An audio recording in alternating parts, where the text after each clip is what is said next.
Hello നമസ്കാരം. എല്ലാവർക്കും പുതിയൊരു സർക്കാർ അറിയിപ്പിലേക്ക് സ്വാഗതം. സർക്കാരിൻ്റെ ഏറ്റവും പ്രധാനപ്പെട്ട സാമൂഹിക സുരക്ഷാ പെൻഷൻ പദ്ധതിയുമായി ബന്ധപ്പെട്ട അറിയിപ്പാണ് നിങ്ങളുമായി ഷെയർ ചെയ്യുന്നത്. എല്ലാവരും സ്കിപ്പ് ചെയ്യാതെ തന്നെ വീഡിയോ കാണുക. വീഡിയോയിലേക്ക് പോകും മുമ്പ് എല്ലാവരും ചാനൽ മറക്കാതെ സബ്സ്ക്രൈബ് ചെയ്യുക. കേരളത്തിൽ ഒരു ഗഡു ക്ഷേമ പെൻഷൻ കൂടി അനുവദിച്ചു. 812 കോടി രൂപ അനുവദിച്ചതായി ധനമന്ത്രി പറഞ്ഞു. ഈ ആഴ്ച മുതൽ 1600 രൂപ വീതം ലഭ്യമാകും.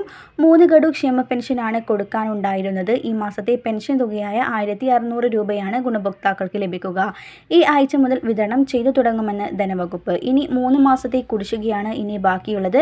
അത് അടുത്ത സാമ്പത്തിക വർഷം കൊടുക്കുമെന്നാണ് സർക്കാർ പ്രഖ്യാപിച്ചിട്ടുള്ളത്. ഇന്ത്യയിലെ ഏറ്റവും സമഗ്രമായ സാമൂഹ്യ സുരക്ഷാ പെൻഷൻ പദ്ധതി നടപ്പിലാക്കി കേരളത്തിലാണ്. ഇതിനാവശ്യമായ പണത്തിൻ്റെ 98% സംസ്ഥാനം കണ്ടെത്തുന്നുണ്ട്.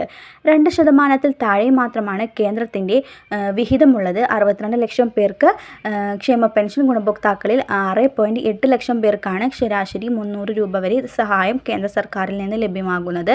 കേരളത്തിൽ പ്രതിമാസം പെൻഷൻകാർക്ക് ലഭിക്കുന്നത് 1600 രൂപയും ബാക്കി മുഴുവൻ തുകയും സംസ്ഥാനം കണ്ടെത്തുന്നു. വാർദ്ധക്യ, വികലാംഗ, വിധവാ പെൻഷൻ ഗുണഭോക്താക്കൾക്കു മാത്രമാണ് നാമമാത്രമായ കേന്ദ്ര പെൻഷൻ വിഹിതമുള്ളത്. ഇതും കുടിശ്ശികയാണ്. വരും ദിവസങ്ങളിലെ ക്ഷേമ പെൻഷനുമായി ബന്ധപ്പെട്ട അറിയിപ്പും സർക്കാർ സംബന്ധമായ വിശദമായ എല്ലാ അറിയിപ്പും കൃത്യമായി തന്നെ നിങ്ങളിലേക്ക് എത്തിക്കുന്നതാണ്.